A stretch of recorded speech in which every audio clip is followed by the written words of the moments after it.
జయతల సద్గురు మహారాజకు గురుర్ బ్రహ్మ గురుర్ విష్ణు గురుర్దేవో మహేశ్వర గురు సాక్షాత్ పరబ్రహ్మ తస్మై శ్రీ గురవే నమః. జయతల సద్గురు మహారాజకు జై.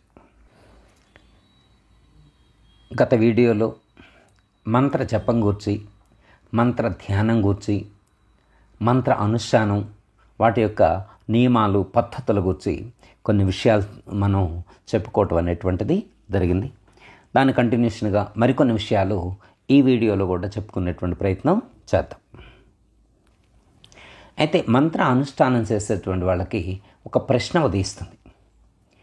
అయితే మంత్రాన్ని ఎలా జపించాలి అంటే, స్పీడ్గా జపించాలా, నెమ్మదిగా జపించాలా, మధ్యస్థంగా జపించాలా, ఏం చేయాలి, ఎలా చేయాలి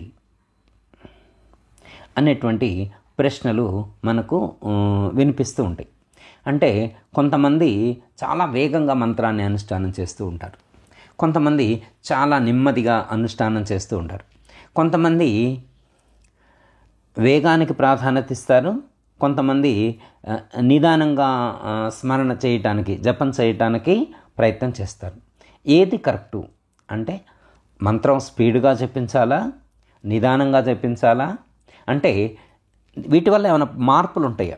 అంటే మంత్రాన్ని వేగంగా చదవడం వల్ల ఏమైనా, లేకపోతే నిదానంగా చదవడం, ఇలా వేగంగా చదివిన దానికి నిదానంగా చదివిన దానికి ఏమైనా వేరియేషన్స్ ఉంటాయా? ఆ వచ్చేటువంటి ఫలితంలో ఏమైనా డిఫరెన్సెస్ ఉంటాయా? ఏమైనా తేడా ఉంటుందా అని చెప్పి కొంతమందికి డౌట్స్ ఉంటాయి. దానికి సంబంధించి మన పెద్దలు ఎలా చెప్పారు అంటే, మంత్రాన్ని మరీ వేగంగా జపించకూడదు, అట్లని చెప్పి అక్షరానికి అక్షరానికి మధ్య కానీ, పదానికి పదానికి మధ్య ఎక్కువ గ్యాప్ అంటే విరామం ఎక్కువ ఇవ్వకుండా జపించాలి. అంటే మరీ వేగం కాదు, మరీ నిదానం కాదు, మధ్యస్థంగా జపించాలి అని చెప్పారు. ఎందుకంటే మనస్సు మంత్రంలో లయమయ్యేటువంటి విధంగా చూసుకోవాలి. అంటే జపం చేసేటువంటి వారు చేయాల్సినటువంటి ముఖ్య కర్తవ్యం ఏంటంటే, వాళ్ళ యొక్క మనస్సు ఆ యొక్క మంత్రమునందు లయం కావాలి. ఆ విధంగా ప్రయత్నించాలి. మనోవేగాన్ని గురించి మనకు మెహర్ బాబా ఇలా చెప్పారు, మీరు వినే ఉంటారు. వేగంగా జపించేటువంటి మనస్సు అనారోగ్యమైనది, మెల్లగా జపించేటువంటి మనస్సు ఆరోగ్యమైనది. అంటే ఆగిపోయిన అనగా దానిలో లయమైపోయినటువంటి మనస్సు దైవికమైనది అని చెప్పడం అనేటువంటిది జరిగింది. ఇప్పుడు ఎట్లా అంటే, ఒక వెహికల్, ఒక కారు అతి వేగంగా వెళ్తూ ఉందనుకోండి, బాగా అంటే స్పీడ్గా వెళ్తూ ఉందనుకోండి, అలా స్పీడ్గా వెళ్ళేటువంటి ఆ యొక్క కారుని కంట్రోల్ చేయడం ఎంత కష్టం అవుతుంది? అంటే వేగంగా వెళ్ళేటువంటి కారుని, అంటే స్పీడ్గా వెళ్ళేటువంటి కారుని కంట్రోల్ చేయటం ఎలా ఉంటుంది, నెమ్మదిగా వెళ్ళేటువంటి, చాలా స్లోగా వెళ్ళేటువంటి కారుని కంట్రోల్ చేయటం ఎలా ఉంటుంది, ఏది తేలిక, ఏది సులువు అని ప్రశ్నించారనుకోండి, మనం ఏం సమాధానం చెప్తాం?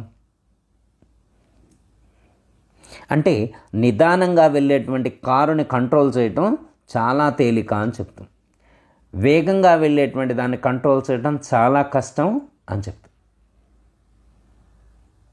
ఎందుకంటే నిదానంగా వెళ్ళటం ద్వారా, మెల్లగా వెళ్ళటం ద్వారా రాబోయే ప్రమాదాన్ని, ముందు రాబోయేటువంటి ప్రమాదాన్ని కూడా గుర్తించేటువంటి అవకాశం ఉంటుంది. ఆ గుర్తించి ఆ యొక్క ప్రమాదం నుండి తప్పించుకుని, అంటే ఎదురుగా వచ్చేటువంటి అడ్డుగా వచ్చేటువంటి ఏవైతే ఉండో దాన్ని తప్పించుకునేటువంటి అవకాశం కూడా ఉంటుంది. అదే స్పీడ్గా వచ్చే వెహికల్ తప్పించుకునేటువంటి దానికి, నెమ్మదిగా వచ్చేటువంటి వెహికల్ ఆ యొక్క ప్రమాదాన్ని తప్పించుకునేటువంటి దానికి ఆ వేరియేషన్ అనేటువంటిది ఖచ్చితంగా డిఫరెన్స్ అనేటువంటిది ఉంటుంది. ఎందుకంటే వేగంగా కారు వస్తూ ఉంది, ఒక టర్నింగ్ ఉంది, అక్కడ ఆ టర్నింగ్ ఇట్లా తిప్పగానే అక్కడ ఒక లారీ ఆగుంది, ఇటు నుంచి ఒక లారీ వస్తుంది. అప్పుడు ఈ కారు బ్రేక్ వేస్తే కారు కంట్రోల్ అవ్వలేదనుకోండి, ఖచ్చితంగా యాక్సిడెంట్ అయ్యేటువంటి ఛాన్స్ ఉంటుంది. అదే ఆ టర్నింగ్ కాడ నిదానంగా వెళ్ళాడనుకోండి, అప్పుడు ఆగి ఉన్న లారీని చూస్తాడు, ఎదురుగా వచ్చేటువంటి లారీని గుర్తించగలుగుతాడు. అప్పుడు దీన్ని బ్రేక్ వేసి కంట్రోల్ చేసుకునేటువంటి అవకాశం ఉంటుంది. ఎందుకంటే సాధన చేస్తూ ఉన్నటువంటి వాళ్ళకు, అనుష్ఠానం చేస్తూ ఉండేటువంటి వాళ్ళకు కొంతకాలం అయిన తర్వాత క్రమేపీ సాధన చేస్తూ ఉంటే ఎవరికి వాళ్ళకే అది అనుభవంలోకి వస్తుంది. ఎంత వేగం సరిపోతుంది అనేటువంటి దాన్ని ఎవరికి వాళ్ళకే అర్థమవుతుంది. వేరే ఒకళ్ళు చెప్పాల్సినటువంటి అవసరం లేదు. ఇది ప్రత్యక్షంగా ఎవరికి వారికి స్వానుభవానికి అందుతుంది.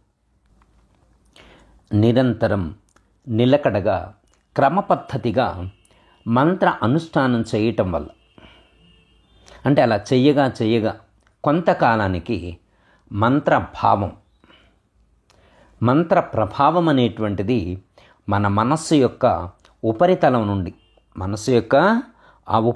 నుండి లోపలికి చొచ్చుకొని పోవటం అనేటువంటి దాన్ని మనం గమనించవచ్చు. ఎందుకంటే మనం అనుష్ఠానం చేస్తూ ఉన్నప్పుడు ఆ మంత్రం యొక్క భావం లేదా ఆ మంత్రం యొక్క ప్రభావం, ఆ యొక్క మంత్రశక్తి యొక్క తరంగాలు మన శరీరంలో ఉండేటువంటి ప్రతి కణాన్ని కూడా, ప్రతి అణువును కూడా అది ప్రభావితం చేస్తుంది. అలా బాక్యమైనటువంటి మన శరీరంలో ఉండేటువంటి యొక్క మాంసమయ కండరాలు ఏవైతే ఉన్నాయో వీటన్నిటినీ కూడా ఆ యొక్క మంత్రశక్తితో మంత్రపూరితం చేస్తుంది. నిరంతరం అనుష్ఠానం చేయటం ద్వారా ఈ యొక్క మాంసంతో కూడి ఉన్నటువంటి యొక్క శరీరం మంత్రమయమవుతుంది. మాంసపిండం మంత్రపిండంగా మారుతుంది అని చెప్పింది ఇదే అన్నమాట.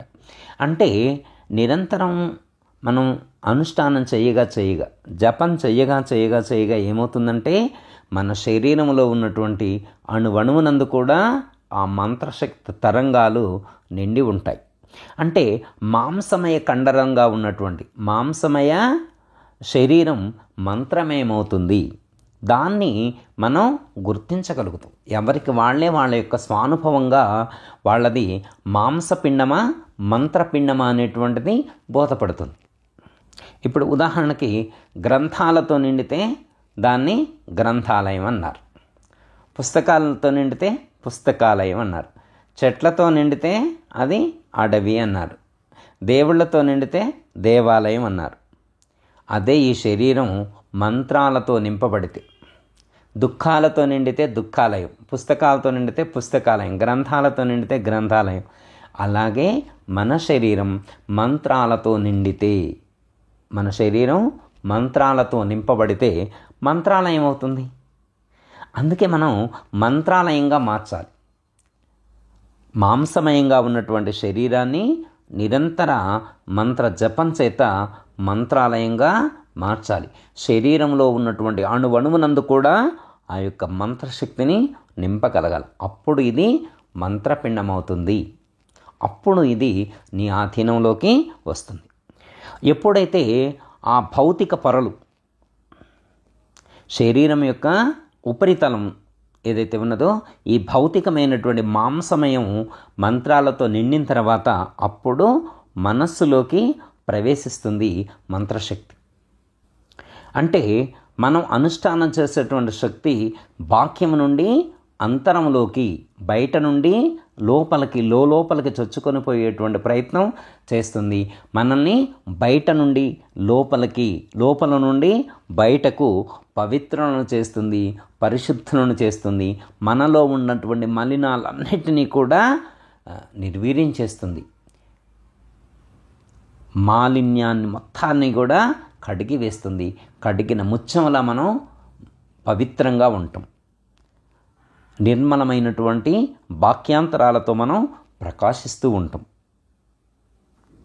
స్థూల శరీరంలో ఉండేటువంటి అవయవాలన్నీ కూడా, కణాలన్నీ కూడా మంత్రశక్తితో నింపబడిన తర్వాత అవి లోపలికి అంతరంగంలోకి ప్రవేశించి అంతరంగమనందున్నటువంటి మనస్సు, బుద్ధి, చిత్తము, అహంకారం అనేటువంటివి ఏవైతే ఉన్నాయో అంతఃకరణ మొత్తాన్ని కూడా అవి ప్రభావితం చేస్తుంది. అంతఃకరణం యొక్క ఉపరితలం నుండి మళ్ళా అంతఃకరణం యొక్క లోపలికి చొచ్చుకొని వెళ్ళి మన యొక్క లోపల ఉన్నటువంటి అంతఃకరణం యొక్క లోపల ఉన్నటువంటి ఏ చేతనం అయితే ఉన్నదో ఆ యొక్క చేతనను స్పృశిస్తుంది. దీన్నే మనకు ఆధ్యాత్మికంలో జాగృతము అని చెప్పారు. జాగృతము అంటే ఇది. మనం చదివేటువంటి మేలుకో మనస ఇలాంటి తత్వాలు చదువుతాం కదా, ఈ స్థితిని పొందటం కోసం. ఈ స్థితిని పొందినటువంటి వారు మాత్రమే మెలకువ చెందినట్లు గుర్తు. ఈ స్థితికి చేరుకున్నప్పుడు మాత్రమే మనలో ఉండేటువంటి ఆ అజ్ఞానపు గ్రంథులు ఏవైతే ఉన్నాయో అవన్నీ కూడా తొలగిపోతాయి, అవన్నీ కూడా తెంచివేయబడతాయి.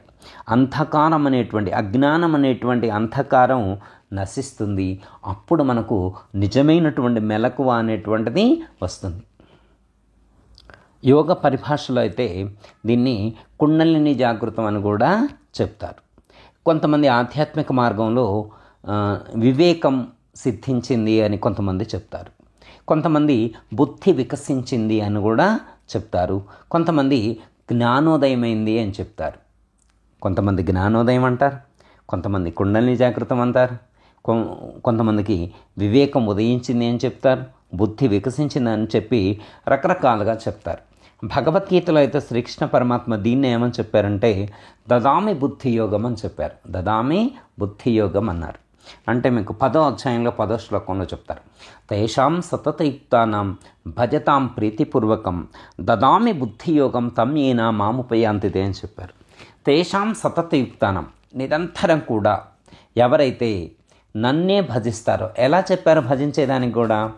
భజతాం ప్రీతిపూర్వకం, ఎవరైతే ప్రీతిపూర్వకంగా భజిస్తారో, ఎవరైతే ప్రీతిపూర్వకంగా భజిస్తారో అలాంటి వారికి ఇలాంటి స్థితిని దదామి బుద్ధి యోగం, చక్కటి బుద్ధినిస్తాను అన్నారు.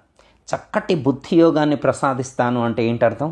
అంటే తన స్వరూపాన్ని తాను దర్శించేటువంటి బుద్ధిని వారు అనుగ్రహిస్తాను అని చెప్పారు.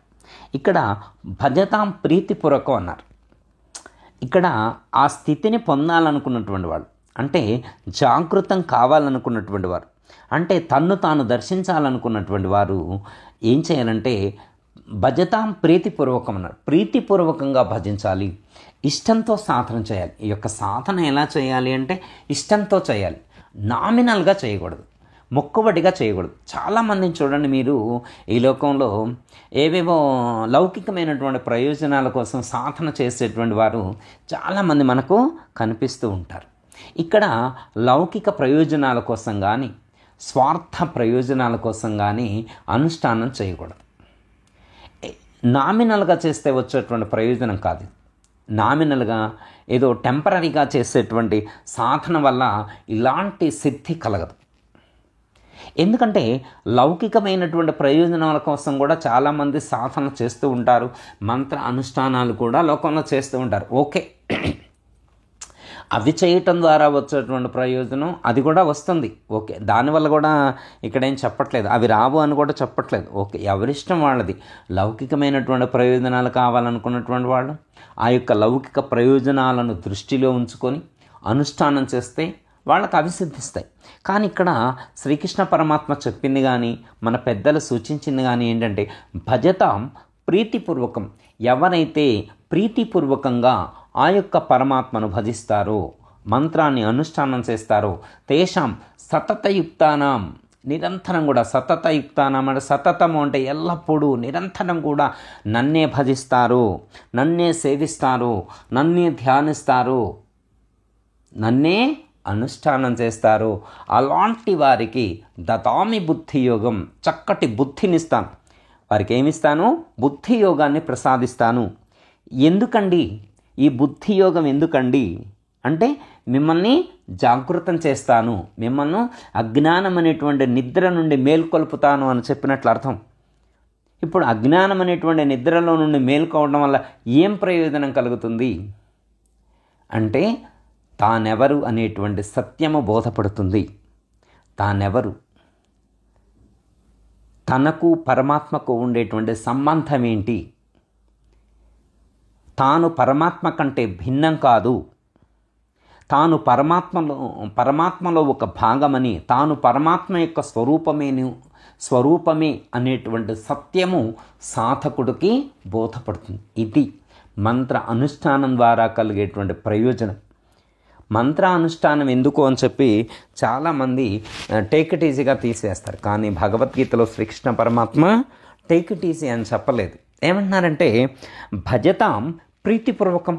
నువ్వు ప్రీతిపూర్వకంగా భజిస్తే నిరంతరం ఆ ప్రేమ ప్రపూర్ణంగా ఇష్టంతో చేయాలి, కష్టంతో చేయకూడదు, మొక్కబడిగా అసలు చేయకూడదు. ఇష్టంతో లక్ష్యాన్ని చేరుకోవాలి అనేటువంటి ఒక లక్ష్య సిద్ధితో, ఒక లక్ష్యంతో సాధన చేస్తున్నట్లయితే, గురువు చెప్పినటువంటి పద్ధతిగా అనుష్ఠానం చేసినట్లయితే ఖచ్చితంగా వాళ్ళ లోపల ఉన్నటువంటి ఆ యొక్క మలినాలన్నీ తొలగిపోయి ఆ యొక్క మంత్రశక్తి తరంగాలతో శరీరంలో ఉన్నటువంటి అణువణువు కూడా నింపబడి ఉంటుంది. శరీరం మొత్తం కూడా, అంటే స్థూల శరీరం కానీ సూక్ష్మ శరీరం కానీ ఇవన్నీ కూడా మంత్రశక్తి మంత్రమయమవుతాయి. అలా మంత్రమయమైనటువంటి వాళ్ళు ఆ లోపల ఉన్నటువంటి ఆ యొక్క చేతనను గుర్తించగలుగుతారు, ఆ యొక్క చైతన్యాన్ని గుర్తించగలుగుతారు. ఎవరైతే ఆ చైతన్యాన్ని గుర్తించగలుగుతారో వాళ్ళు మేలుకున్నట్లు గుర్తు. అజ్ఞానం అనేటువంటి నిద్రలో నుండి మేలుకున్నారు అని అర్థం. ఇది మేలుకోవడం కోసమే మనకి ప్రతిరోజు కానీ లేకపోతే ఆశ్రమాల్లో కానీ సద్గురువులు లేకపోతే దేవాలయాల్లో కానీ చాలామంది కూడా ఈ మేలుకొలుపులు, సుప్రభాతాలు ఇవన్నీ చేసేది ఎందుకోసం? ఈ స్థితిని పొందడం కోసమే. మనం ఈ స్థితిని పొందాలి అని చెప్పి ఆ మహాత్ములు గుర్తు చేస్తూ ఉంటారు. ఆ మహాత్ములు మనం పొందాల్సినటువంటి స్థితిని గుర్తు చేస్తారు. ఎందుకంటే మేలుకొలుపు అనేటువంటిది రోజు సాయంత్రం అయిన తర్వాత రాత్రిపూట పడుకుంటే నిద్రపోయేటువంటి వాడిని మేలుకొలిపేది కాదు. మేలుకొలుపులు అంటే మామూలుగా శారీరక పరంగా దేహ దృష్టితో నిద్రపోయేటువంటి వాడిని తట్టి లేపి నాయన తెల్లారింది లేనైనా అని చెప్పి లేపటానికి కాదు, ఇలాంటి నిద్ర నుండి లేపటానికి కాదు. ఇలాంటి నుండి నిద్ర లేపటానికి సద్గురువుతో పనే ఉంది. మామూలుగా లౌకికమైనటువంటి దేహ దృష్టితోటి దేహభావంతో నిద్రపోయేటువంటి మామూలు వ్యక్తులను నిద్రలో నుండి లేపటానికి, బాక్యమైనటువంటి నిద్రలో నుండి లేపటానికి ఒక గురువు కావాలా? దీనికి శాస్త్రం కావాలా? దీనికి మంత్రానుష్ఠానం అవసరమా? ఏమీ అవసరం లేదు. దీనికి ఎవరైనా చేయొచ్చు. చిన్న పిల్లవాడిని పిలిచి పలానా ఆయన నిద్రపోతున్నాడు లేపి రాపోనాయన అంటే వెళ్ళి లేపొస్తాడు. లేవకపోతే కాసేపు నీళ్లు తీసుకొని ఆయన మొక్కాను కొట్టి నిద్ర లేచిందాక పిల్లవాడు ప్రయత్నం చేయొచ్చు, లేస్తాడు. కానీ ఇక్కడ అది కాదనమాట. ఇక్కడ అలాంటి నిద్రపోయేవాడిని లేపడం కాదు. అనేక జన్మల నుండి పెనవేసుకొని ఉన్న అజ్ఞానం అనేటువంటి నిద్రలో బ్రక్కుతూ ఉన్నాడు. అనేక జన్మల నుండి చేసుకున్నటువంటి కర్మ ఫలాలు ఏవైతే ఉన్నాయో ఆ కర్మ ఫలాలతో ముడిబడి నిద్రపోతూ ఉన్నాడు. అలాంటి నిద్రపోయేటువంటి సాధకుణ్ణి ఏ గురువైతే తట్టి లేపుతాడో అది మెలకువంటి.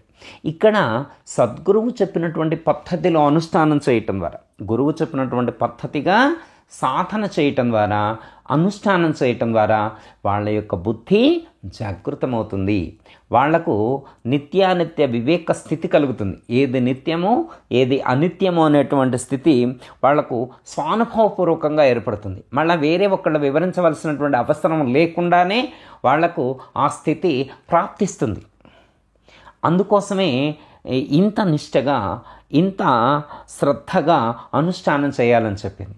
భగవద్గీతలో పరమాత్మ చెప్పింది ఇదే, దదామి బుద్ధి యోగం. ఎప్పుడు? భజతాం ప్రీతిపూర్వకం. నీవు ప్రీతిపూర్వకంగా భజిస్తే నీకు అలాంటి జ్ఞానోదయమయ్యేటువంటి సిద్ధిని, లేకపోతే అలాంటి బుద్ధి బలాన్ని, అలాంటి బుద్ధిశక్తిని నేను నీకు అలాంటి బుద్ధిని ప్రసాదిస్తాను. అప్పుడు నీవు నీలో చూడగలుగుతావు ఆ యొక్క పరమాత్మ యొక్క స్వరూపాన్ని, లేకపోతే ఆ యొక్క బ్రహ్మమును, లేకపోతే ఆ యొక్క దైవాన్ని నీలో చూడగలుగుతావు. నీ చుట్టూ ఉన్నటువంటి చరాచర జగత్తు మొత్తమునందంతటా కూడా, అణువణువునందు కూడా ఆ యొక్క తత్వాన్ని నీవు అనుభూతమనర్చుకోగలుగుతావు.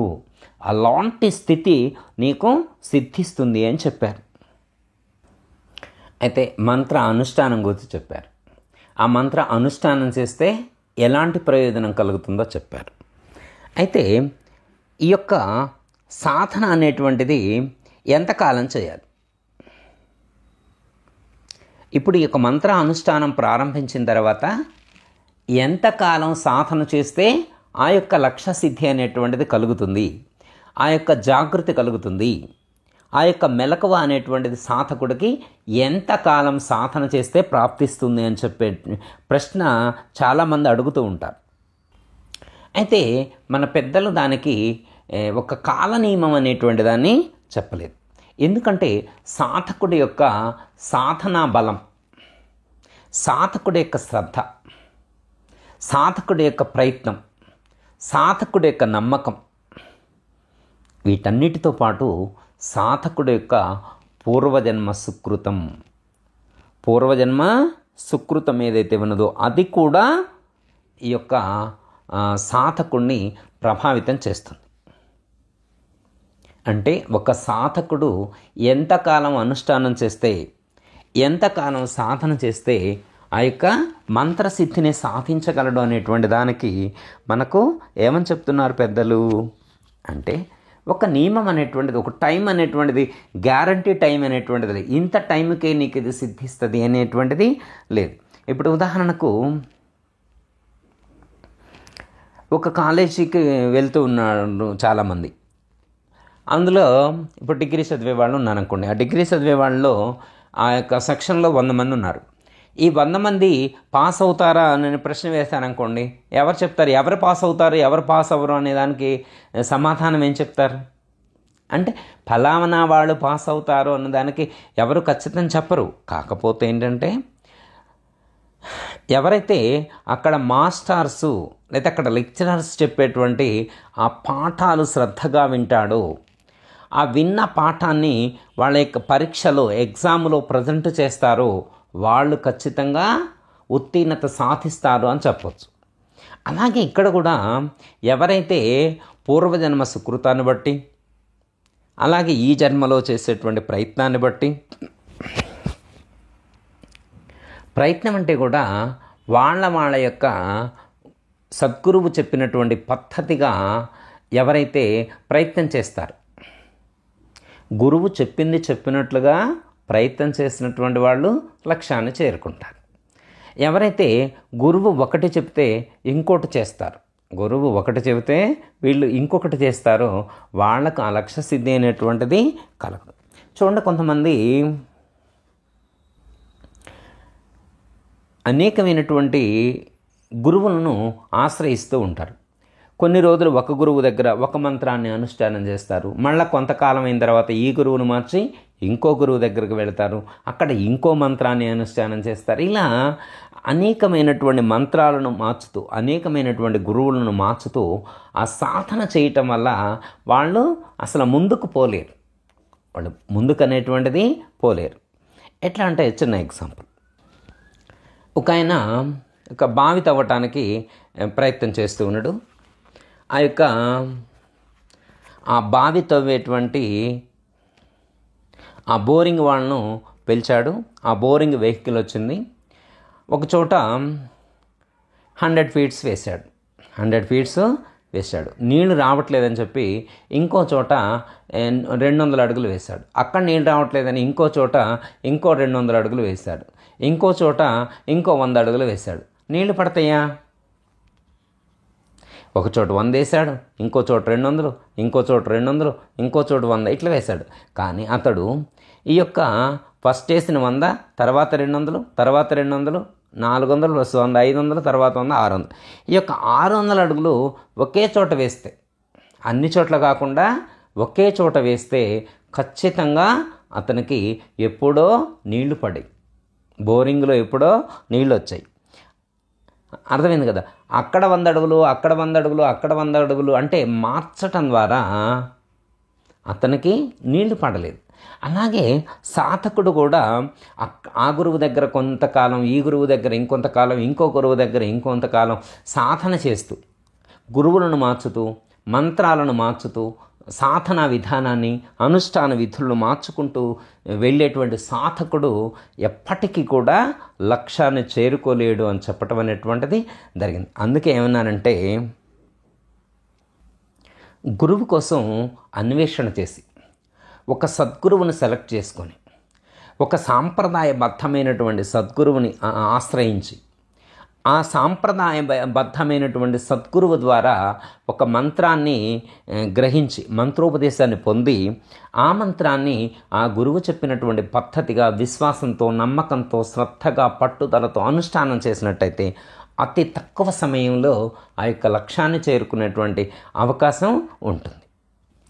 ఇప్పుడు ఎంత కాలానికి సిద్ధి పొందుతాడు అంటే, గురువు దగ్గర మంత్రోపదేశం పొందిన తర్వాత ఎంత కాలానికి మంత్రసిద్ధి పొందుతాడు అనే దానికి ఖచ్చితంగా ఎవరు చెప్పగలుగుతారు?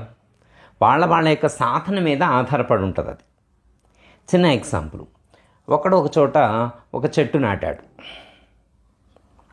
ఈరోజు ఒక చెట్టు నాటాడు అనుకోండి. ఈ చెట్టు నాటిన తర్వాత ఈ చెట్టు ఎంత కాలానికి ఫలాన్ని ఇస్తుంది అని అడిగారు అనుకోండి. ఇప్పుడు మామిడి చెట్టు నాటారనుకోండి, ఈ మామిడి చెట్టు ఎన్ని నెలల తర్వాత ఇంకో మామిడి పండునిస్తుంది? ఈ చెట్టు మామిడి పండుని ఇవ్వాలంటే ఎంత టైం పడుతుంది, ఎన్ని నెలల సమయం పడుతుంది అని చెప్పి మీరు ప్రశ్నించారనుకోండి, అతనేం చెప్తాడు? ఎవరైనా ఖచ్చితంగా ఇది ఇన్ని రోజులకే పండు ఇస్తుంది, ఇన్ని రోజులకే ఇది కాయ కాస్తుంది అని ఎవరు చెప్పగలుగుతారు? ఎవ్వరూ చెప్పలేరు. ఖచ్చితంగా ఎవరు చెప్పలేరు. ఎందుకంటే దానికి ఒక కాలనియమం అనేటువంటిది ఎవ్వరూ చెప్పలేరు. ఎందుకంటే దాన్ని పోషణ చేసేటువంటి విధానం ఏదైతే ఉందో దాన్ని బట్టి దాని యొక్క అభివృద్ధి అనేటువంటిది ఉంటుంది. ఒకడు ఒక డ్రైవింగ్ స్కూల్లో చేరాడు. డ్రైవింగ్ స్కూల్లో చేరి నేను ఎంత కాలంలో డ్రైవింగ్ నేర్చుకోగలుగుతాను, నేను ఓన్గా డ్రైవింగ్ చేయగలుగుతాను అని చెప్పి ప్రశ్నించాడు అనుకోండి. డ్రైవర్ ఏం చెప్తాడు? ఆ నేర్పి అయినా ఏం చెప్తాడు అంటే, నీకు ఆ డ్రైవింగ్ మీద ఉండేటువంటి ఇంట్రెస్ట్ను బట్టి, నీకు ఎంత శ్రద్ధ ఉందో, నేర్చుకోవాలనేటువంటి తపన నీలో ఎంత ఉందో, ముందు నీకు నేర్చుకోవాలనేటువంటి తపన ఉండాలి. తపన ఉన్న తర్వాత ఆ తపనకు తగ్గట్లుగా నువ్వు ప్రయత్నం కూడా చేయాలి. ముందు నేర్చుకోవాలనే తపన ఉండాలా, దానికి తగ్గ ప్రయత్నం చేయాలా, రిహార్సల్స్ చేయాలా. మళ్ళీ దానికి కూడా ఆ నేర్పేటువంటి వాడు ఎలాంటి పద్ధతులు సూచించాడో ఆ పద్ధతులన్నింటినీ గుర్తుంచుకొని తూచా తప్పకుండా పాటిస్తే అతడు అతి తక్కువ సమయంలో, అతి తక్కువ టైంలో డ్రైవింగ్ నేర్చుకోగలుగుతాడు. అతను చాలా తక్కువ టైంలోనే డ్రైవింగ్ నేర్చుకున్నాడు. ఎంతో స్పీడ్గా ఆ యొక్క కారు నడుపుతున్నాడు. ఒకతను అడిగాడు, ఈ యొక్క టర్నింగుల్లో, ఈ యొక్క మలుపుల్లో ఇంత వేగంగా వెళితే ఎలా అన్నాడు. అప్పుడు ఆ నేర్చుకున్నటువంటి వాడు ఏమన్నా అంటే, ఈ యొక్క కారు నా మాట వింటుంది అని సమాధానం చెప్పాడు. ఈ కారు నా మాట వింటుంది, ఈ కారు నా ఆధీనంలో ఉంది, ఈ కారును నేను ఆధీనంలోకి తెచ్చుకున్నాను అని చెప్పాడు. మరి ఎవరు చెప్పగలుగుతారు అంటే, డ్రైవింగ్ స్కూల్లో చేరిన రోజు ఇలా చెప్పగలుగుతాడా? చెప్పలేడు. అతనికి ఆ పేషెన్సీ అంటే నేర్చుకోవాలి అనేటువంటి తపన ఉంది. దానికి ఓపిక పట్టాడు, శ్రద్ధగా ప్రయత్నం చేశాడు. ఆ మాస్టర్ ఏం చెప్తే అది చేశాడు. అందుకే అతి తక్కువ టైంలో అతను డ్రైవింగ్ నేర్చుకున్నాడు. ఇప్పుడు ఎంత ట్రాఫిక్లోనైనా నడపగలుగుతున్నాడు. ఓకే, అలాగే మనం ఈ యొక్క మంత్రజపం అనేటువంటి సాధన చేసి శరీరం అనేటువంటి యంత్రాన్ని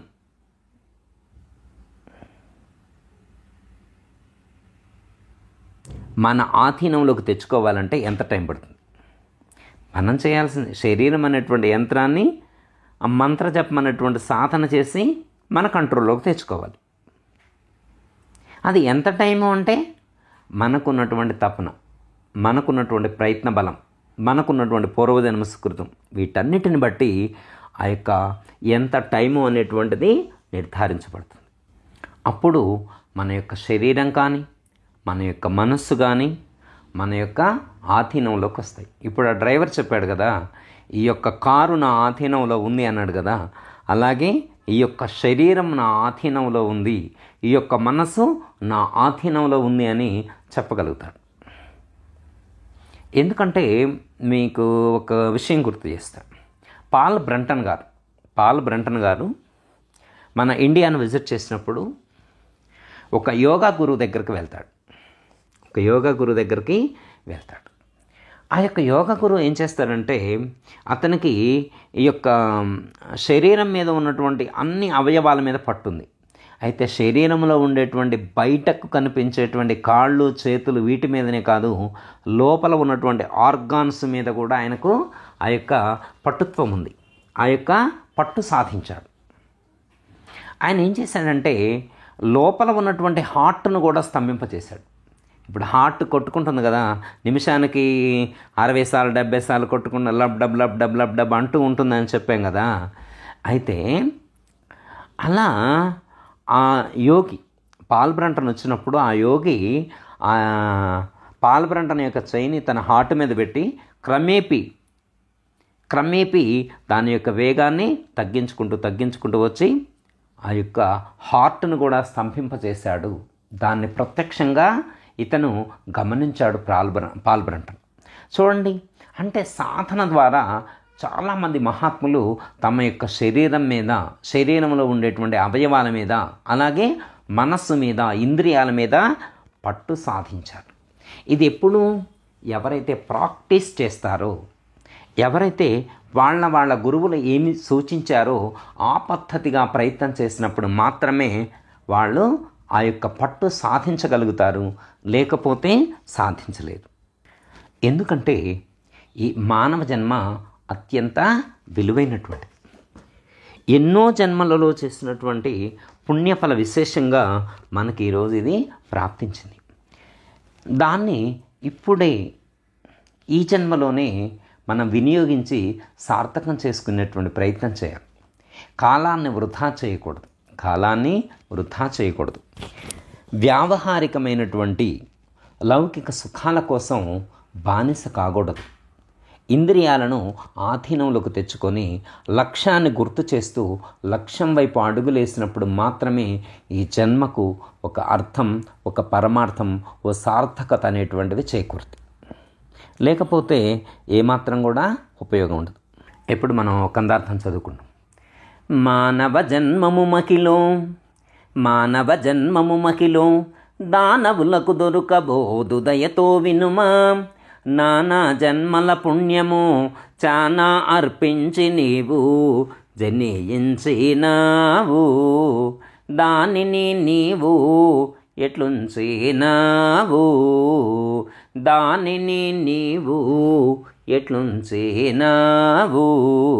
ఎన్నో జన్మల నాటి కర్మాలన్నీయో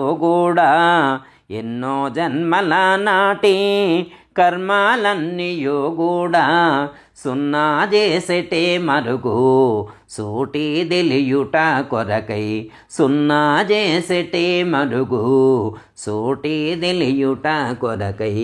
జనించినావు, దానిని నీవు ఎట్లుంచినావు అని చెప్పినట్లుగా మానవ జన్మము మహిళ దానవులకు దొరకబోదు దయతో వినుమా. అంటే ఈ భూమి మీద ఈ యొక్క మానవ జన్మ అనేటువంటిది పుణ్యాత్ములకే లభిస్తుంది, కానీ దానవులైనటువంటి పాపాత్ములకు లభించేటువంటిది కాదు. మరి ఈ జన్మ వచ్చింది దేనికి అంటే ఎన్నో జన్మలలో చేసినటువంటి ఆ పుణ్యాన్ని చెల్లించి ఈ జన్మకు వచ్చింది. ఈ జన్మ ఊరికే రాలేదు. ఎన్నో జన్మలలో చేసినటువంటి పుణ్యము అర్పిస్తే వచ్చింది. నానా జన్మల పుణ్యము చానా అర్పించి నీవు జనించినావు. అంటే అనేక జన్మలలో చేసినటువంటి పుణ్యము ఫలించటం ద్వారా ఈ జన్మ మనకు ప్రాప్తించింది. నాయనగారు కూడా ఈ తత్వంలో రాశారు. జన్మ జన్మల పుణ్యవశమున జన్మకొచ్చితి గురువర, జన్మ జన్మల పుణ్యవశమున జన్మకొచ్చితి గురువర, జన్మ కర్మల మరుగు తెలిపి జన్మ బాపుము గురువర, జన్మ కర్మల మరుగు తెలిపి జన్మ బాపుము గురువర, శరణు శరణు గురువరాని శరణు జయతును గురువర, కరుణ చూపి కనికరించి పరము చూపుము గురువర అని చెప్పినట్లుగా జన్మ జన్మల పుణ్యవశమున అనేక జన్మలలో చేసినటువంటి పుణ్యము ఫలించటం ద్వారా ఈ మానవ జన్మ ప్రాప్తించింది. అదే చెప్తున్నారు అక్కడ. నానా జన్మల పుణ్యము చానా అర్పించి నీవు, అనేక జన్మలలో చేసినటువంటి పుణ్యాన్ని అర్పించటం ద్వారా, ఆ పుణ్యాన్ని సమర్పించటం ద్వారా ఇలాంటి విలువైనటువంటి, ఇలాంటి ఉత్తమమైనటువంటి మానవ జన్మ ప్రాప్తించింది. ఎందుకంటే మిగతా జన్మలలో లేనటువంటి అద్భుతమైనటువంటి విశేషం మానవ జన్మలోనే ఉంది. ఎందుకంటే మిగతా ప్రాణులకు మాట్లాడే శక్తి లేదు, గ్రహణ శక్తి లేదు, విచక్షణ జ్ఞానం లేదు, ధర్మాలు కానీ, మంచి చెడులు కానీ, పాప పుణ్యాలు కానీ అక్కడ పరిశీలించేటువంటి అవకాశం ఏ ప్రాణికి లేదు, విచారించేటువంటి జ్ఞానం ఏ ప్రాణికి లేదు. ఒక్క మానవ ప్రాణికి మాత్రమే మాట్లాడే శక్తి ఉంది, వినే శక్తి ఉంది, చూసే శక్తి ఉంది, అర్థం చేసుకునేటువంటి సామర్థ్యం ఒక్క మానవుడికే ఉంది. అలాంటి ఉత్తమమైనటువంటి, అలాంటి విలువైనటువంటి మానవ జన్మను మనం పొంది ఉన్నామంటే అది మామూలు విషయం కాదు. అయితే మరి ఎందుకు వచ్చింది? అయితే ఈ జన్మను ఎందుకు పొందాము అనేటువంటి ప్రశ్న వేసుకున్నట్లయితే, ఎన్నో జన్మల నాటి కర్మాలన్నీయో కూడా సున్నా చేసేటి మరుగు సోటి తెలియుట కొరకై జనించినావు. ఎందుకు జన్మించావు? ఎన్నో జన్మల నాటి కర్మాలన్నీ కూడా, అంటే అనేక జన్మలలో చేసుకున్నటువంటి కర్మ ఫలాలు ఏవైతే ఉన్నాయో ఆ కర్మ ఫలాలన్నింటినీ కూడా దగ్ధమనర్చుకొని, ఎన్నో జన్మల నాటి కర్మాలన్నీ కూడా సున్నా చేసేటి మరుగు, అంటే వాటన్నిటిని కూడా సున్నా చేసుకునేటువంటి ఆ మరుగును తెలుసుకోవటం కోసం, ఆ రహస్యాన్ని తెలుసుకోవడం కోసం ఈ యొక్క మానవ జన్మను మనం పొందటం అనేటువంటిది జరిగింది. కాబట్టి మరి ఈ జన్మ దేనికోసం వచ్చిందో దానికోసం వినియోగిస్తే సరిపోతుంది కదా. మరైతే జన్మ యొక్క లక్ష్యం అది. కానీ మరి ఎంతమంది ఆ లక్ష్యం కోసం ప్రయత్నం చేస్తున్నారు? ఎంతమంది ఆ యొక్క లక్ష్యం కోసం ప్రయత్నించి ఆ సిద్ధిని పొందుతున్నారు? ఆలోచించండి. అంటే చాలా తక్కువ మంది అని మనం చెప్పుకోవచ్చు. అంటే మన అదృష్టం బాగుండి, మనం చేసుకున్నటువంటి పుణ్యం ఫలించడం ద్వారా మంచి మానవ జన్మ ప్రాప్తించింది. మంచి తల్లిదండ్రులు, మంచి కుటుంబ సభ్యులు మనకు ప్రాప్తించారు. ఎందుకు అంటే మనం సాధన చేయటానికి అనువైనటువంటి వాతావరణం ఇది. భగవద్గీతలో పరమాత్మ చెప్తారు, యోగ భ్రష్టుడు అంటే గత జన్మలో సాధన చేసి మధ్యలో ఆగినటువంటి వారు, ప్రాప్య పుణ్య కృతాన్లోకాన్ ఉషిత్వా శాశ్వతి సమః శుచీనాం శ్రీమతాంగేహి యోగ భ్రష్టోభిజాయితే అని చెప్పి మనకు భగవద్గీతలో చెప్పారు. ప్రాప్య పుణ్య కృతాన్లోకాన్ ఉషిత్వా శాశ్వతి సమాహ శుచీనాం శ్రీమతాంగేహి యోగ భ్రష్టోభిజాయితే. అంటే గత జన్మలో యోగ సాధన చేసి మధ్యలో ఆగినటువంటి వారు, సాధన పూర్తి కాకముందే గత జన్మలో శరీరాన్ని విడిచిపెట్టినటువంటి వారు ఈ జన్మలో ఎక్కడ జన్మిస్తారు అంటే శుచీనాం శ్రీమతాంగేహే, అంటే మంచి సదాచారవంతులైనటువంటి, మంచి ఆచరణ కలిగి ఉన్నటువంటి మంచి ధనవంతులు ఏంట పుట్టేట్లు చేస్తాను. వాళ్ళు గతంలో ఎక్కడైతే సాధన ఆపు చేశారో అక్కడి నుంచి మళ్ళీ పునః సాధన ప్రారంభించేటువంటి పరిస్థితులు వాళ్లకు కల్పిస్తాను అని చెప్పటం అనేటువంటిది జరిగింది. మరి అందుకేమో మరి పరమాత్మ మనకు ఇంత మంచి అవకాశాన్ని కల్పించారు, మంచి కుటుంబాన్ని ఇచ్చారు, చక్కగా సాధన చేసుకోవటానికి అనువైనటువంటి వీలైనటువంటి పరిస్థితులు కల్పించారు. కాబట్టి పరమాత్మకు కృతజ్ఞతలు మనం తెలుపుకోవాలి. దానికి తోడు మరో విశేషం ఏంటంటే, మంచి సాంప్రదాయక సద్గురువును మనకు పరిచయం చేశారు. సాంప్రదాయక సద్గురువు ద్వారా ఈ యొక్క జ్ఞానాన్ని పొందేట్లు చేశారు. ఇది మన అదృష్టం. అంటే మంచి శరీరం లభించింది, మంచి కుటుంబ సభ్యులు లభించారు, మంచి సద్గురువు కూడా ప్రాప్తించారు, చక్కటి జ్ఞానాన్ని ఉపదేశించారు, గొప్ప మంత్రాన్ని మనకు ఉపదేశించడం అనేటువంటిది జరిగింది. ఇంకా ఏముంది? సాధన చేయటంలోనే మన యొక్క ఆ యొక్క సిద్ధి అనేటువంటిది ఇమిడి ఉంటుంది. గతంలో చెప్పుకున్నట్లుగా మనం ఆ సద్గురువు చేసినటువంటి ఆ ఉపదేశం ఏదైతే ఉన్నదో దాన్ని శ్రద్ధగా అనుష్ఠానం చేసి వారు చెప్పినటువంటి పద్ధతిగా ప్రయత్నం చేద్దాం. ఇంకోటి ఏంటంటే, మంత్ర జపం అనేటువంటిది ప్రాతకాలమే శ్రేష్టం. ప్రాతకాలమే శ్రేయస్కరమని గతంలో కూడా మనం చెప్పుకున్నాం. వీలైతే ఒకే స్థలంలో ఒకే సమయంలో ప్రతి నిత్యం కూడా జపం చేసేటువంటి ప్రయత్నం చేద్దాం. అయితే ఆసనం అనేటువంటిది మన ఇష్టం. మనకు వీలైనటువంటి ఆసనాన్ని మనం వేసుకోవచ్చు. అంటే మన యొక్క శరీరానికి ఇబ్బంది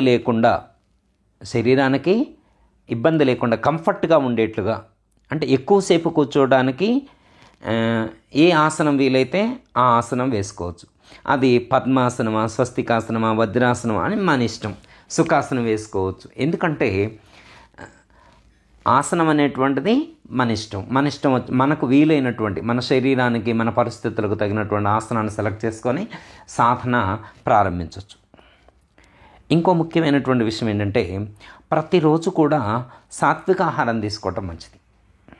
ఎందుకంటే మనకు భగవద్గీతలో కానీ పెద్దలు కానీ చెప్పారు. ఎందుకంటే తామసిక ఆహారం తీసుకునేటువంటి వాళ్ళు కానీ, రాజసిక ఆహారాన్ని తీసుకునేటువంటి వాళ్ళు కానీ ఈ యొక్క సాధనలో ఆ యొక్క ఉన్నతిని సాధించలేరు.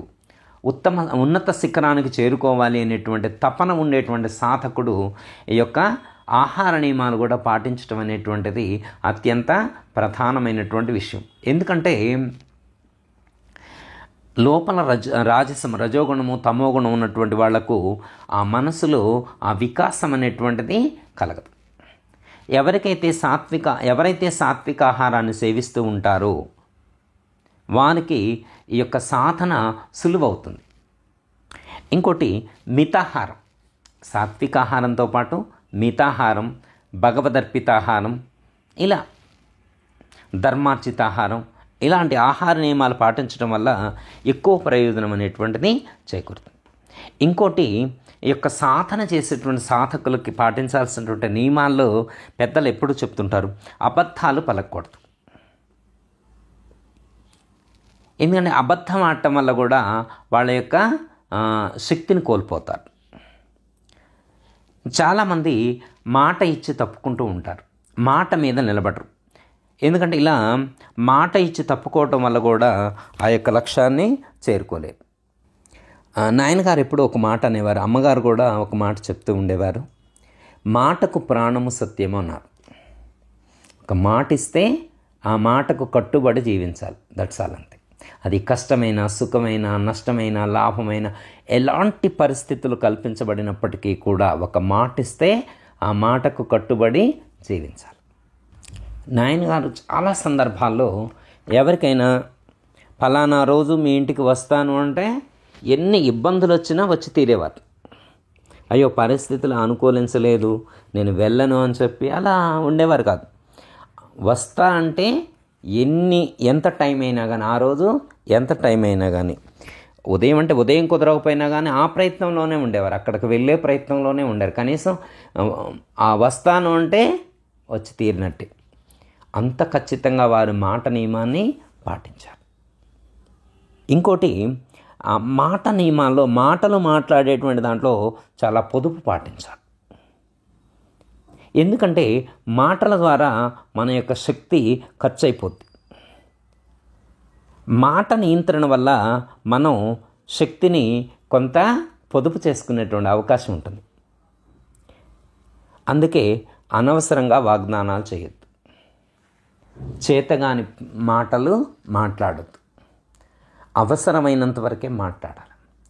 చాలా పొదుపుగా మాట్లాడాలి. మాటను అదుపులో ఉంచుకోవాలి. పొదుపుగా మాట్లాడాలా, మాటను అదుపులో ఉంచుకోవాలి. అలా ఉన్నప్పుడు మాత్రమే వాళ్లకు ఆ యొక్క సాధన అనేటువంటిది శీఘ్రముగా సిద్ధిస్తుంది.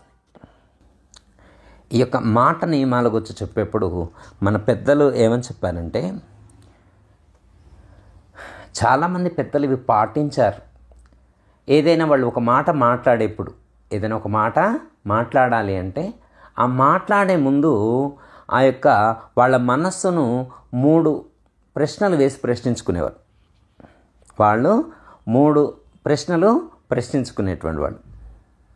ఏమిటి అంటే వాళ్ళని వాళ్ళే ప్రశ్నించుకునేవారు. ఏదైనా మాట్లాడాలనుకోండి, ఎవరితోటైనా ఏదైనా మాట్లాడాలంటే ఇలా ప్రశ్నించుకునేవారు. అలా ప్రశ్నించుకున్న తర్వాత ఓకే అనిపిస్తేనే మాట్లాడేవారు, లేకపోతే మాట్లాడేటువంటి వాళ్ళు కాదు. ఏమిటి అంటే, నెంబర్ 1, నేను మాట్లాడేటువంటి మాటలు సత్యమేనా? నేను మాట్లాడేటువంటి ఏదైతే మాట్లాడుతున్నానో అది సత్యమేనా? అంటే నేను మాట్లాడే మాటలు నిజమేనా కాదా? ఇందులో ఎంతవరకు సత్యం ఉంది? ఇది మొదటి ప్రశ్న. నెక్స్ట్, సెకండ్ ప్రశ్న, ఈ మాటలు అవసరమేనా? ఈ మాటలు అవసరమైనవేనా? అంటే ఇప్పుడు నేను మాట్లాడేటువంటి మాటలు అవసరమా అనవసరమా? అంటే నేను మాట్లాడటం వల్ల వాళ్ళకు ప్రయోజనమా కాదా? ఎందుకంటే అనవసరమైతే నా మాట వాళ్లకు బాధ కలిగించితే మాట్లాడకుండా ఉండటమే మంచిది కదా. ఇప్పుడు నేను ఏదైనా మాట్లాడానుకోండి, ఆ మాట వల్ల వాళ్ళకి బాధ కలిగిద్ది అని నాకు అనిపించింది అనుకోండి, మాట్లాడకుండా ఉంటేనేమే కదా. ఉపయోగం లేని మాట ఎందుకు మాట్లాడాలా? అందుకని ఉపయోగమేనా కాదా అని చెప్పి ప్రశ్నించుకోవాలి. ఇంకోటి, మూడో ప్రశ్న, ఈ మాటలు జాలితో కూడినవేనా? అంటే నేను ప్రేమతో మాట్లాడుతున్నానా లేక ద్వేషంతో మాట్లాడుతున్నానా అని చెప్పి ప్రశ్నించుకోవాలి. ఆలోచించి మాట్లాడటం వల్ల భక్తుడికి చాలా మేలు కలుగుతుంది. చూడండి, చాలామంది లోపల ఒకటి పెట్టుకొని బయటికి ఒకటి మాట్లాడుతూ ఉంటారు. లోపల భావం ఒక విధంగా ఉంటుంది, బయటికి ఇంకో విధంగా మాట్లాడుతుంటారు. అలా మాట్లాడటం వల్ల చాలా వాళ్ళకే నష్టం కలుగుతుంది. ఎందుకంటే శక్తిని పొదుపు చేసుకోవాలంటే మాటను అదుపు చేయాలి. మాటల్లో ప్రేమ, మాధుర్యం ఉండాలి. ఎందుకంటే శక్తియుక్తమైనటువంటి మాట మంత్రంలా పనిచేస్తుంది.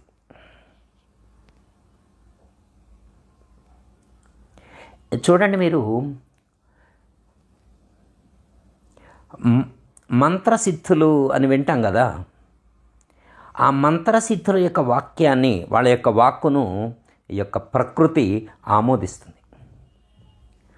అవసరమైతే అనుకరించి ఆదరిస్తుంది. ఇప్పుడు చూడండి, పరీక్షిత్ మహారాజు విషయంలో ఆ యొక్క శమీక మహర్షి యొక్క పుత్రుడు శృంగి వారం రోజుల్లో పతంజలి మహర్షి ఆ యొక్క పరీక్షిత్ మహారాజు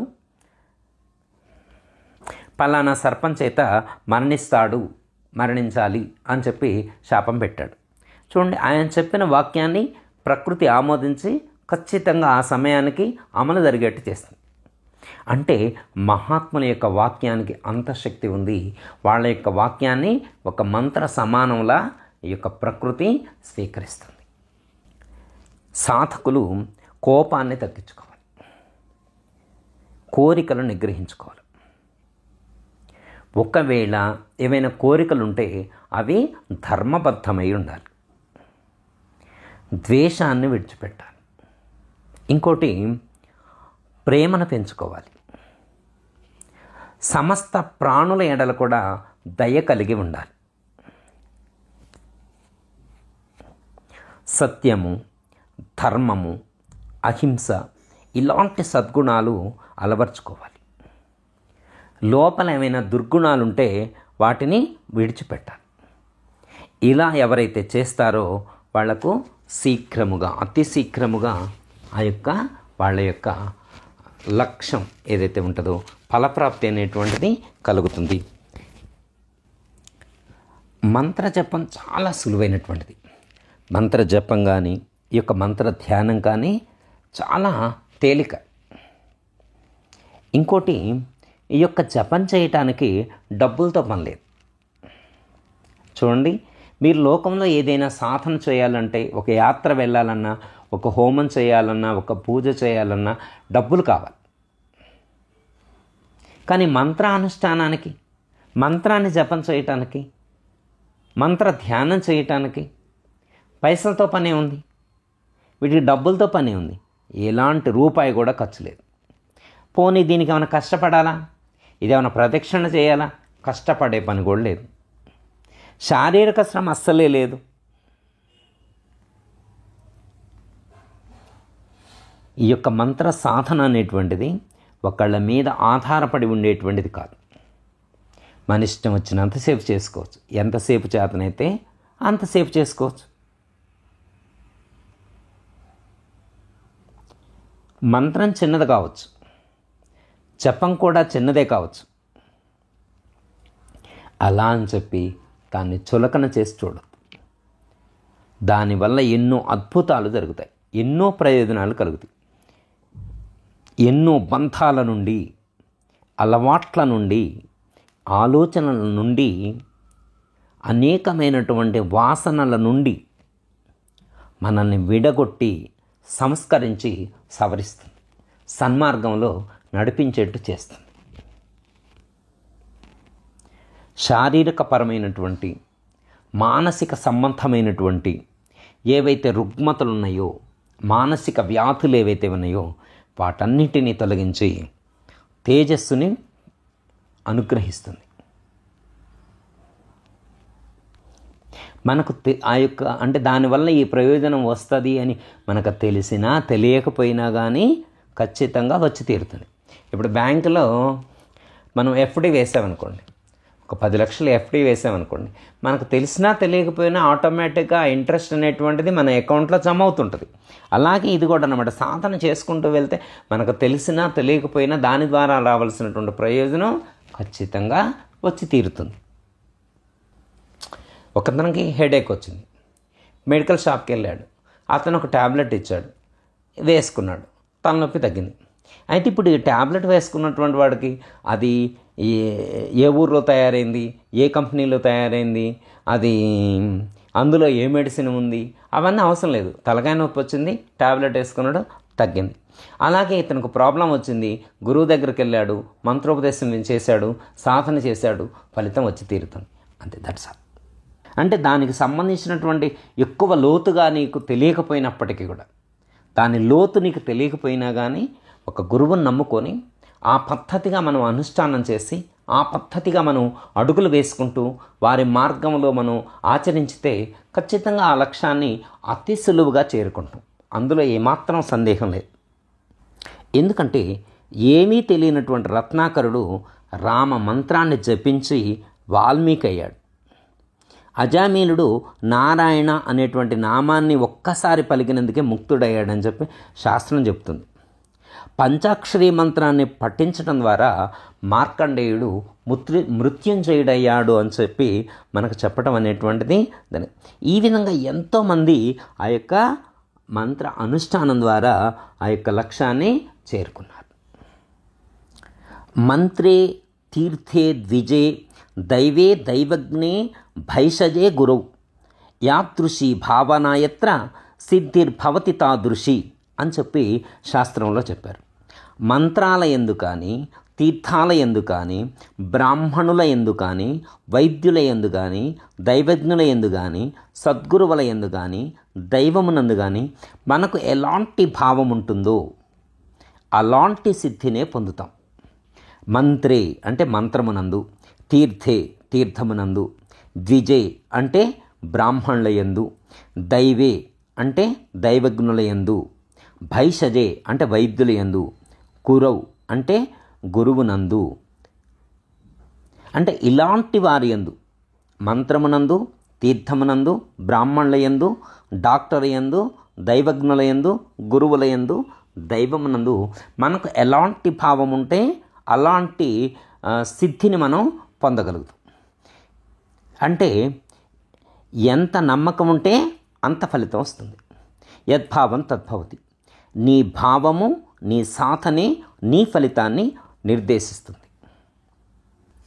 తస్మాత్ మహత్ బ్రహ్మణో విజ్ఞాన ప్రతీకేన ఉపాసనాత్ జ్ఞానైశ్వర్య వంతో భవంతి అని చెప్పి శాస్త్రంలో చెప్పారు. మంత్రోపాసన చేత మహత్తరమైనటువంటి బ్రహ్మజ్ఞానము కలిగి జ్ఞాన ఐశ్వర్యం సిద్ధిస్తుంది అని చెప్పారు. ఉపాసనాత్ జ్ఞానైశ్వర్యవంతో భవంతి అంటే ఎవరైతే ఆ యొక్క మంత్ర సాధన చేస్తారో, మంత్రోపాసన చేస్తారో, మంత్ర ధ్యానం చేస్తారో వాళ్లకు జ్ఞానైశ్వర్యవంతో భవంతి, జ్ఞానైశ్వర్యము సిద్ధిస్తుంది అని చెప్పారు. గురుగీతలు కూడా ఇలా చెప్పారు. మంత్రరాజమిదం దేవి గురు రిత్యక్షరద్వయం స్మృతి వేదార్థ వాక్యానాం గురు సాక్షాత్ పరం పదం అని చెప్పారు. మంత్రరాజమిదం దేవి గురు రిత్యక్షరద్వయం అంటే గురు అనేటువంటి 2 అక్షరాల మంత్రము, గురు రిత్యక్షరద్వయం 2 అక్షరాల మంత్రమే. మంత్రరాజమిదం దేవి సర్వమంత్రాలలో రాజైనటువంటిది. ఈ ప్రపంచంలో ఉన్నటువంటి మంత్రాలన్నింటికీ రాజు లాంటిది. మంత్రరాజమిదం దేవి గురు రిత్యక్షరద్వయం అని చెప్పి గురుగీతలో చెప్పారు. స్మృతి వేదార్థ వాక్యానం గురు సాక్షాత్ పరం పదం అన్నారు. అంటే స్మృతుల యందు, పురాణాల యందు, వేదాల యందు కూడా ఇదే చెప్పబడి ఉంది. కాకపోతే ఆ నమ్మకం మనకుండాలి. మహర్షులు, దేవతలు, మానవులు సర్వులు కూడా ఇట్టి మంత్రాన్ని స్మరించి తరించారు. ఎందుకంటే గురుమంత్ర ధ్యానం చేసినటువంటి వారు పరబ్రహ్మ స్వరూపాన్ని పొంది ముక్తులగుతారు.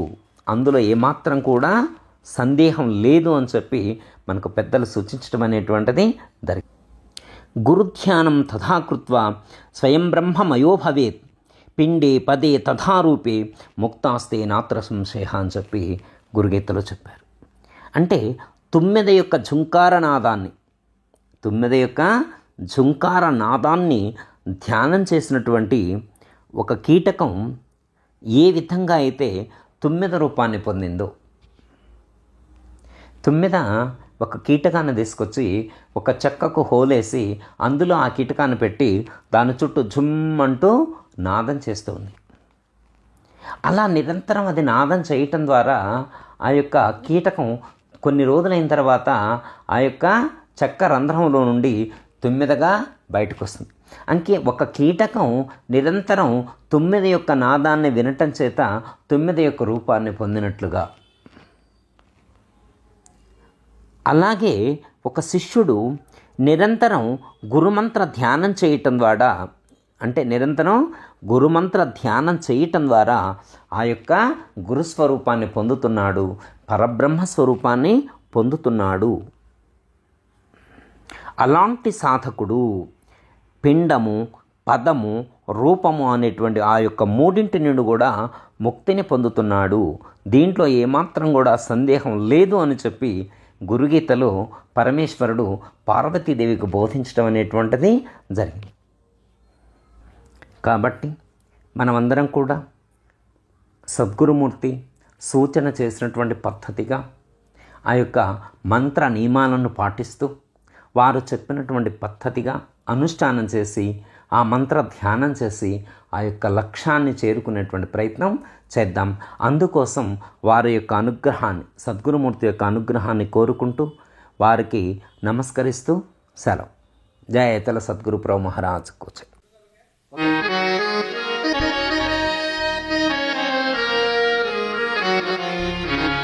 సద్గురు ధ్యాన పద్యరత్నములు.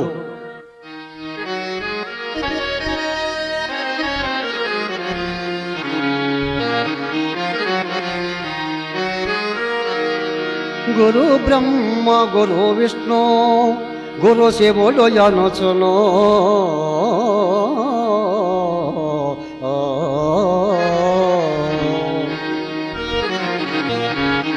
సేవ చేసిదమయ్య చిత్తమందు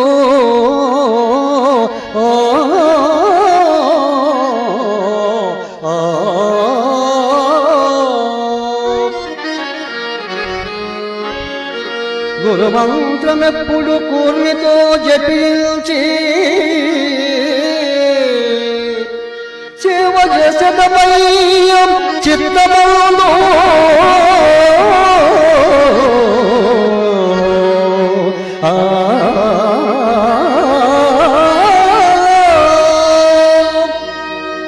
గురుభక్త బృందము గురి కలిగి నిరతము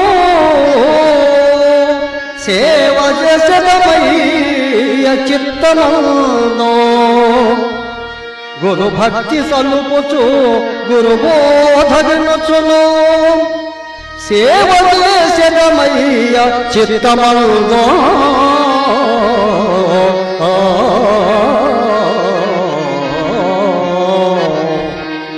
నీదు పద సేవనము నిజముగానో నమ్మి మనమున సేవించినవనియంగు భక్తులందరూ వేగమే ముక్తి చెందినయ్యా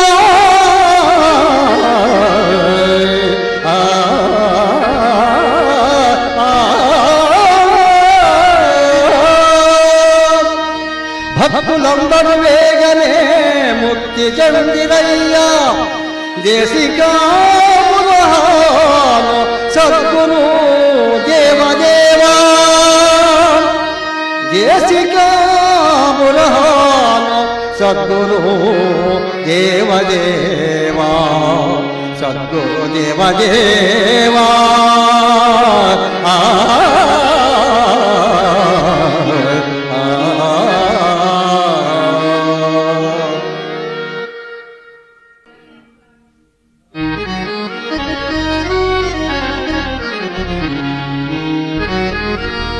సంసార భవభంగ సంగము విచ్చునే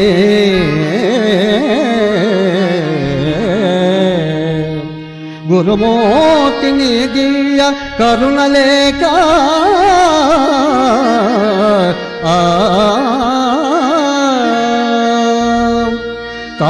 తాపత్రయంబుల దావాగ్నులారునే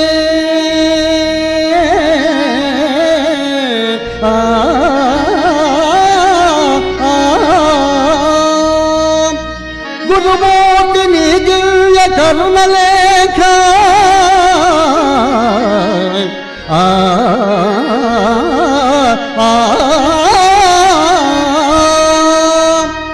ఇల జన్మ కర్మముల జలరాసులింకొనే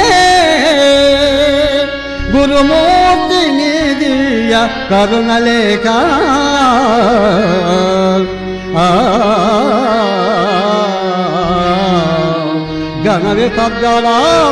గణవితద్గళాంధకారంబులనగునే గురుమూర్తిని దివ్య కరుణలేఖ నీదు పద సేవనము నిజముగాను నమ్మి మనమున సేవించినవనియందు భక్తులందరూ వేగమే ముక్తి చెందినయ్యా దేశికాపురహాను సద్గురు దేవదేవా దేశికాపురహాను సద్గురు దేవదేవా సద్గురు దేవదేవా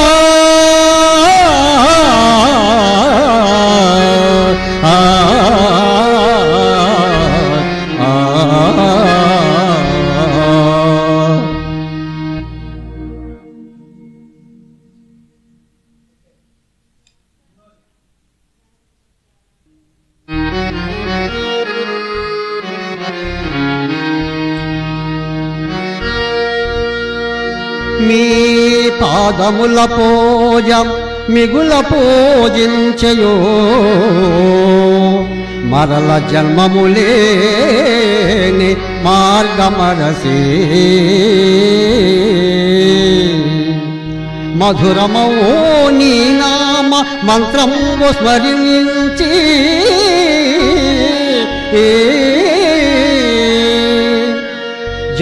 జన్మబంధములేని జాడ జలసి పరమార్థమును తెలియ పరగమి కృపగాధ వసుధలో నెవరికి వశన తెలియ భవరోగముల బాధ వాపుటకై మీరు పూర్ణ బోధను తెలిపిన పుణ్యపురుష పూర్ణ బోధను తెలిపిన పుణ్యపురుష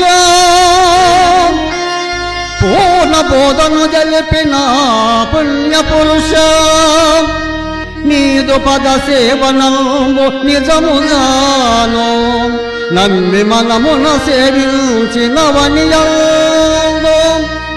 భక్తులందరూ వేగమే ముక్తి చెందిరయ్యా దేశికా బురహాను సద్గురు దేవదేవా దేశికా బురహాను సద్గురు దేవదేవా సద్గురు దేవదేవా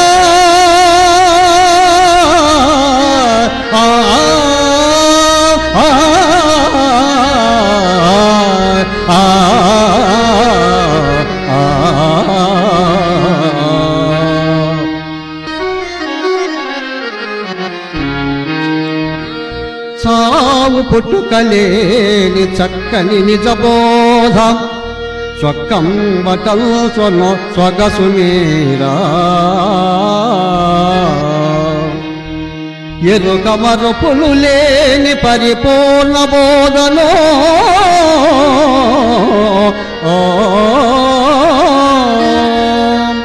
మరుగులన్నీయు జల్పిన గురువరేణ్యా పరిపూర్ణ బంధున ఎరుకలేదని జల్పి పంచదశికలను చూపించినారు రూఢిగా ఈ బోధ నరూలపరచుచు ఎరుక భ్రాంతి మరుగెరిగించినారు నీదు పద సేవంబు నిజముగాను నమ్మి మనమున సేవించినవనియందు భక్తులందరూ వేగమే ముక్తి చెందిరయ్యా దేశికా బురహాను సద్గురు దేవదేవా దేశికా బురహాను సద్గురు దేవదేవా సద్గురు దేవదేవా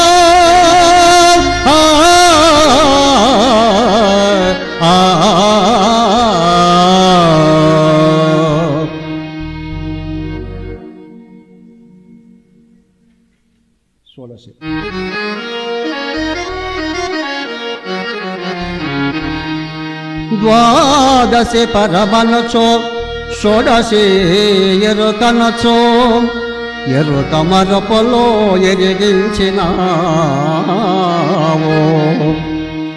పంచదశి కలయని అంచితంబుగా తెల్పి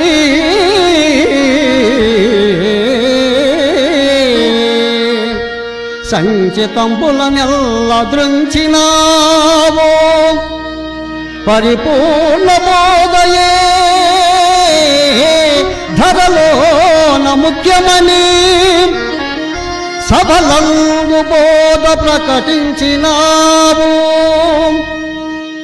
గురుడవై ప్రభుడవై గురుడవై ప్రభుడవై యుర్విలోపల నీవు పరము జలిపియుమము బ్రోచినావు నీదు పద సేవలో నిజముగాను నమ్మి మనమున సేవించినవనియాను భక్తులందరూ వేగమే ముక్తి చెందిరయ్యా దేశికా పురహాన సద్గురు దేవదేవా దేశికా పురహాను సద్గురు దేవదేవా సద్గురు దేవదేవా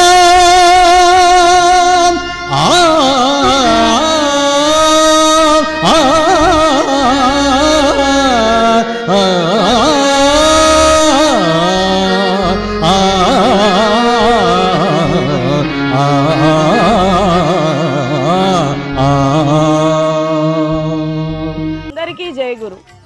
మరిన్ని ఆధ్యాత్మిక రహస్యాల కోసం అచల బోధ, ఆత్మబోధ, భగవద్గీత, అలాగే పండుగల్లో దాగిన అర్థాలు, అంతరార్థాల కోసం మరియు యోగము, ధ్యానము మొదలైన అనేక ఆధ్యాత్మిక తెలుగు ప్రవచనాల కోసం క్రింద ఉన్నటువంటి రెడ్ కలర్ సబ్స్క్రైబ్ బటన్ను క్లిక్ చేయండి. అలాగే ప్రక్కనే ఉన్నటువంటి గంట సింబల్ను నొక్కండి. అలాగే ఈ వీడియో మీకు నచ్చినట్లయితే లైక్ చేయండి మరియు షేర్ చేయండి. జై గురు.